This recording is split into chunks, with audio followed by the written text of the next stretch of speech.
अस्सलाम वालेकुम स्टूडेंट्स। आज के इस वीडियो लेक्चर में हम डिस्कस करेंगे class 9 chemistry unit first fundamentals of chemistry का एक बहुत इंपॉर्टेंट टॉपिक जिसका टाइटल है केमिकल स्पीशीज़।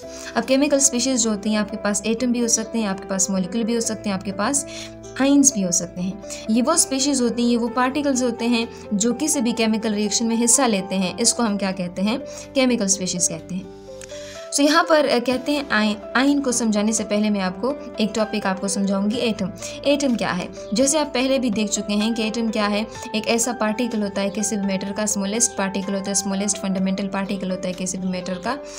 तो उसके दो पोर्शंस होते हैं, एक न्यूक्लियस होता है, दूसरा इसके शेल्स होते हैं। न्यूक्लियस के अंदर प्रोटॉन और न्यूट्रॉन्स होते हैं और जो शेल्स होते हैं, जो ऑर्बिट्स होते हैं, उसके अंदर इलेक्ट्रॉन रिवॉल्व करते हैं, न्यूक्लियस के गिर्द चक्कर लगाते हैं।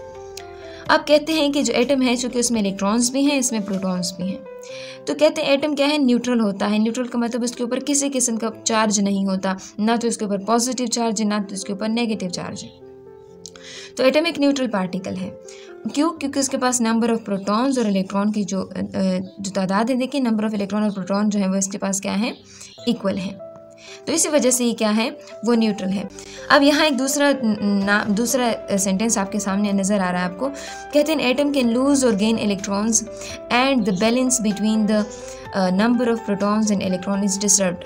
अब अगर यही एटम एक इलेक्ट्रॉन या किसी को दे देता है, यानी लूज करना किसी को दे देना, या फिर किसी से वो गेन कर लेता है, किसी से वो ले लेता है, तो उस वक्त जो इनका बैलेंस है, जो उनकी बराबरी है प्रोटॉन और इलेक्ट्रॉन की, वो क्या हो जाती है? डिस्टर्ब हो जाती है। अब या तो इसमें फिर इलेक्ट्रॉन ज़्यादा होंगे या फिर इसमें प्रोटॉन ज़्यादा होंगे। तो अब इसके ऊपर एक स्पेसिफिक कोई चार्ज आ जाता है, या तो पॉजिटिव होगा या फिर नेगेटिव होगा। तो इस पॉजिटिव या फिर नेगेटिव चार्ज स्पीशी को हम क्या कहते हैं? आयन कहते हैं। यानी हम कहते हैं द पार्टिकल, यानी वो ज़रा दैट कैरीज इलेक्ट्रिकल चार्ज, के जिसके ऊपर एक स्पेसिफिक इलेक्ट्रिकल चार्ज आता हो। अब वो इलेक्ट्रिकल चार्ज पॉजिटिव भी हो सकता है, वो नेगेटिव भी हो सकता है। पॉजिटिव कब होगा? जब इसके ऊपर वो इलेक्ट्रॉन लूज करेगा। नेगेटिव कब होगा? जब वो इलेक्ट्रॉन क्या करेगा? देखिए, गेन करेगा। ठीक है, तो यानी कोई भी स्पीशी कि जब वो इलेक्ट्रॉन गेन करे या फिर इलेक्ट्रॉन लूज करे, तो उसके ऊपर एक स्पेसिफिक चार्ज आ जाता है, तो उसको हम क्या कहते हैं? आयन कहते हैं। अब ये ज़रूरी नहीं है कि कोई भी एक एटम एक इलेक्ट्रॉन लाजमी लूज़ करेगा या फिर एक इलेक्ट्रॉन लाजमी गेन करेगा। वो एक से ज़्यादा भी लूज़ और गेन कर सकते हैं। आगे हम देखेंगे कुछ ऐसे एटम्स हैं जो एक से ज़्यादा इलेक्ट्रॉन गेन और लूज़ कर सकते हैं। ठीक है, तो यानी वो स्पीशी जो इलेक्ट्रॉन लूज़ करें या फिर गेन करें और इन टर्न इसके ऊपर कोई स्पेसिफिक चार्ज आ जाता है, या तो पॉजिटिव या फिर नेगेटिव, तो उसको हम क्या कहते हैं? आयन कहते हैं। अब देखिए, आयन हमारे पास ना, वैसे तो एटम हमारे पास न्यूट्रल होता है, लेकिन जब एटम इलेक्ट्रॉन लूज़ करेगा तो इसके ऊपर पॉजिटिव चार्ज आएगा। तो जब पॉजिटिव चार्ज आएगा, उसको हम फिर पॉजिटिव चार्ज स्पीशी को हम नाम देंगे केटाइन। और अगर यही एटम है न्यूट्रल एटम और वो इलेक्ट्रॉन गेन करे, किसी से इलेक्ट्रॉन ले लेता है, तो उसके ऊपर नेगेटिव चार्ज आ जाता है, जिसको हम क्या कहते हैं? एनाइन कहते हैं। देखिए, केटाइन और एनाइन, केटाइन के ऊपर पॉजिटिव चार्ज, एनाइन के ऊपर नेगेटिव चार्ज। अब आपके पास दूसरा कॉन्सेप्ट आता है, यहाँ देखें, दूसरा कॉन्सेप्ट कहते हैं the atom which loses electrons from its outermost shell, a net positive charge appear on it. ठीक है, आप कहते हैं वो एटम जब वो इलेक्ट्रॉन लूज़ कर लें, यानी इलेक्ट्रॉन किसी को दे देता है अपने आखिरी शेल से। हमेशा याद रखें, यहाँ पे जो इलेक्ट्रॉन जाएंगे ना, वो आखिरी शेल से ही जाएंगे। ठीक है, क्योंकि जो मोस्टली जो केमिकल रिएक्शन में पार्टिसिपेट करते हैं ना इलेक्ट्रॉन, वो आखिरी शेल के इलेक्ट्रॉन्स जो होते हैं, वैलेंस शेल के इलेक्ट्रॉन पार्टिसिपेट करते हैं। सो कहते हैं जो एटम है वो जब इलेक्ट्रॉन लूज़ कर लेता है, या तो एक या एक से ज़्यादा इलेक्ट्रॉन जब वो लूज़ करेगा, तो उसके ऊपर एक पॉजिटिव चार्ज अपीयर हो जाएगा। तो उस पॉजिटिव चार्ज स्पीशी को हम क्या कहते हैं? केटाइन कहते हैं। अब कहते हैं पॉजिटिव चार्जेस का मतलब कि इसके पास इलेक्ट्रॉन की तादाद जो है वो कम हो गई है और प्रोटॉन की तादाद जो है वो इसके पास ज़्यादा हो गई है। यहाँ पे आप देख सकते हैं, आप लोगों ने टग ऑफ वॉर कहीं देखी होगी कि फॉर एग्जांपल एक रस्सी है, ठीक है, उसको एक साइड से भी 4 स्टूडेंट खींच रहे हैं, दूसरी साइड से भी इसको 4 स्टूडेंट खींच रहे हैं। अब चूँकि दोनों तरफ से ज़ोर जो है वो बराबर है, तो रस्सी जो है वो दरमियान में रहेगी और इन टर्न जो है वो किसी की भी जीत नहीं होगी, ना तो एक साइड वालों की, ना तो दूसरे साइड वालों की। बिल्कुल ऐसे एटम भी होता है कि एटम जो होते हैं उसके अंदर प्रोटॉन्स भी होते हैं, उसके अंदर इलेक्ट्रॉन्स भी होते हैं। दोनों जो होते हैं वो दोनों एक दूसरे को, दोनों चूँकि बराबर होते हैं, तो उनमें से कोई भी एक दूसरे को डोमिनेट नहीं करता। एक एटम है, उसने क्या किया, एक इलेक्ट्रॉन लूज़ कर दिया, यानी इलेक्ट्रॉन जो है नेगेटिव चार्जेस चले गए हैं, तो इसके पास 3 इलेक्ट्रॉन बच गए हैं। तो इसका मतलब क्या हुआ? इसके पास प्रोटॉन ज़्यादा हो गए, इलेक्ट्रॉन कम हो गए, तो इन टर्न जो इस एटम के ऊपर कोई चार्ज आएगा वो क्या होगा? वो पॉजिटिव होगा। अब यहाँ पर हम डिफरेंट जो केटाइंस उसकी एग्जांपल हम देखेंगे कि इसको हम कैसे सॉल्व कर सकते हैं। सबसे पहले आपके पास हाइड्रोजन है। हाइड्रोजन के न्यूक्लियस के अंदर ना एक प्रोटॉन्स है और एक क्या है, इलेक्ट्रॉन है। ठीक है, दोनों क्या है, बराबर हैं, एक पॉजिटिव चार्ज और एक नेगेटिव चार्ज। जब ये हाइड्रोजन एक इलेक्ट्रॉन लूज कर देते हैं तो इसके पास कितने प्रोटॉन बच जाते हैं, सिर्फ एक प्रोटॉन बच जाते हैं, इलेक्ट्रॉन वो निकाल लेता है। तो देखें कौन सी चीज़ जीत गई, इलेक्ट्रॉन या प्रोटॉन। देखिए इलेक्ट्रॉन चूंकि चले गए हैं तो इसके पास सिर्फ प्रोटॉन रह गए, तो यहाँ पे ओवरऑल जो चार्ज आएगा वो क्या कहलाएगा, वो क्या होगा, वो प्रोटॉन होगा, यानी केटाइन होगा, पॉजिटिव चार्ज। इस तरह अगर आप सोडियम की बात करते हैं, सोडियम का जो एटॉमिक नंबर है वो क्या है, 11। इसका मतलब इसके अंदर 11 प्रोटॉन्स हैं और 11 इसके पास क्या है, इलेक्ट्रॉन्स हैं, जिसका मतलब दोनों यहाँ पे बराबर हैं। अब क्या होगा, इसके ऊपर कोई चार्ज नहीं है, लेकिन अगर ये जो सोडियम है एक इलेक्ट्रॉन लूज कर लेते हैं, इसका मतलब इसके पास 10 इलेक्ट्रॉन रह गए और इसके पास 11 प्रोटॉन है। तो कौन सी चीज़ ज़्यादा है, 11 प्रोटॉन ज़्यादा है ना, तो इसके ऊपर चार्ज क्या आएगा, पॉजिटिव आएगा। देखें इलेक्ट्रॉन यहाँ पे निकाल चुके हैं।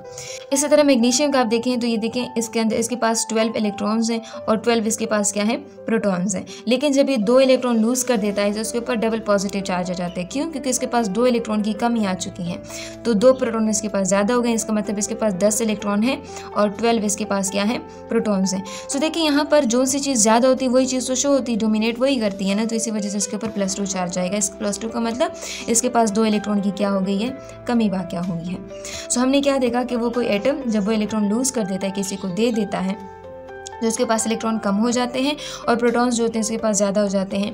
तो उसके बाद उसके ऊपर एक स्पेसिफिक चार्ज अपीयर होता है जिसको हम नाम देते हैं पॉजिटिव चार्ज, और फिर इस स्पीशीज को हम नाम देते हैं केटाइन। अब आगे जाते हैं, आगे आता है एनाइन। एनाइन क्या है, कहते हैं ये वो एटम होता है जब ये क्या कर लेता है, इलेक्ट्रॉन गेन कर लेते हैं, एक या एक से ज़्यादा इलेक्ट्रॉन जब वो गेन कर लेते हैं, किसी से ले लेता है, तो उसके ऊपर इंटर्न एक नेगेटिव चार्ज अपीयर हो जाता है जिसको हम क्या कहते हैं, एनाइन का नाम देते हैं। अब नेगेटिव चार्ज का मतलब, क्योंकि इलेक्ट्रॉन नेगेटिव चार्ज होते हैं, जब वो किसी दूसरे से उसको लेते हैं तो उसके ऊपर कौन सा चार्ज आता है, नेगेटिव चार्ज आएगा। यानी वो स्पीशी जब वो किसी दूसरे से इलेक्ट्रॉन लेगा तो उसके ऊपर एक स्पेसिफिक चार्ज अपीयर होता है, उसको हम क्या कहेंगे, एनाइन कहेंगे फिर। और जो नेगेटिव आइंस होते हैं, कहती है always have more number of electron than the number of proton. हमेशा याद रखें नेगेटिव आइंस का मतलब क्या होगा कि इस पार्टिकुलर स्पीशी के पास जो इलेक्ट्रॉन की तादाद है वो ज़्यादा है और प्रोटॉन की तादाद क्या है, वो कम है। जिससे पीछे हम पढ़ चुके हैं केटाइन के केस में कि पॉजिटिव आइंस का मतलब कि इसके पास इलेक्ट्रॉन कम है, प्रोटॉन ज़्यादा है। अब नेगेटिव आइंस का मतलब इसके पास इलेक्ट्रॉन क्या है, ज़्यादा है, और प्रोटॉन क्या है, वो कम है। अब इसकी एग्जांपल आप यहाँ देख सकते हैं, ये देखें फ्लोरीन है। फॉर एग्जांपल फ्लोरीन के पास क्या है, इसके पास 9 इलेक्ट्रॉन्स हैं, ठीक है, और इसके पास 9 क्या है, प्रोटॉन्स हैं। अब ये एक इलेक्ट्रॉन गेन कर लेगा तो इसके पास कितने इलेक्ट्रॉन रह जाएंगे, 10 इलेक्ट्रॉन, और इस तरह इसके पास कितने प्रोटॉन्स रह जाएंगे, वो है 9 प्रोटॉन्स। कौन सी चीज़ ज़्यादा हो गई है, इलेक्ट्रॉन ज़्यादा हो गए हैं ना, नेगेटिव चार्जेस ज़्यादा हो गए हैं, इसी वजह से इस एटम के ऊपर, फ्लोरीन के ऊपर नेगेटिव चार्ज अपीयर होगा। इस तरह अगर आप क्लोरीन की बात करते हैं तो क्लोरीन के पास 17 प्रोटॉन्स हैं और 17 इसके पास क्या है, इलेक्ट्रॉन्स हैं, ठीक है। अब देखें यहाँ पर दोनों बराबर हैं, इसी वजह से ये एटम क्लोरीन क्या है, वो न्यूट्रल है। लेकिन जैसे ये एक इलेक्ट्रॉन गेन करेगा तो उसके पास क्या हो जाएंगे, 18 इलेक्ट्रॉन हो जाएंगे और वही 17 इसके पास क्या है, प्रोटॉन्स हो जाएंगे। कौन सी चीज़ ज़्यादा हो गई है, नेगेटिव चार्जेस, तो इसके ऊपर जो चार्ज आएगा वो नेगेटिव चार्ज होगा। जैसे हमने कहा कि नेगेटिव चार्जेस का मतलब इलेक्ट्रॉन ज़्यादा हो गए हैं, तो देखें नेगेटिव चार्जेस इसके पास ज़्यादा हो गए हैं। इसी तरह फॉर एग्जांपल अगर आप ऑक्सीजन की बात करते हैं तो ऑक्सीजन के पास ना 8 इलेक्ट्रॉन्स हैं और 8 इसके पास क्या है, प्रोटॉन्स हैं। अब देखें ये 2 इलेक्ट्रॉन गेन कर लेगा तो इसके पास कितने इलेक्ट्रॉन बन जाएंगे, इसके पास 10 इलेक्ट्रॉन बन जाएंगे और प्रोटॉन तो वही 8 है इनके पास, ठीक है। तो देखें यहाँ पर देखें इसके पास नेगेटिव चार्जेस चूँकि ज़्यादा हो गए हैं तो -2 इसके ऊपर चार्ज आ जाएगा। हमने क्या देखा, वो स्पीशी कि जिसके ऊपर नेगेटिव चार्ज आता है, ठीक है, जब वो इलेक्ट्रॉन गेन कर ले तो उस वक्त उस स्पीशी को हम क्या कहते हैं, एनाइन कहते हैं। इसी तरह यहाँ पे हमने देखा कि यानी वो स्पीशीज जब इलेक्ट्रॉन गेन कर ले या फिर लूज करे तो उसके ऊपर एक स्पेसिफिक चार्ज आते हैं जिसको हम क्या कहते हैं, आइन कहते हैं। आइन 2 तरह का होते हैं, एनाइन और केटाइन। एनाइन जो होते हैं इसके ऊपर जो चार्जेस होते हैं उसके ऊपर नेगेटिव होते हैं, इसका मतलब कि इसके पास इलेक्ट्रॉन ज़्यादा है, और केटाइन इसका मतलब कि इसके पास इलेक्ट्रॉन कम है, प्रोटॉन इसके पास ज़्यादा है, ठीक है। यहाँ पे इलेक्ट्रॉन लूज होते हैं, यहाँ पे इलेक्ट्रॉन क्या होते हैं, वो गेन होते हैं।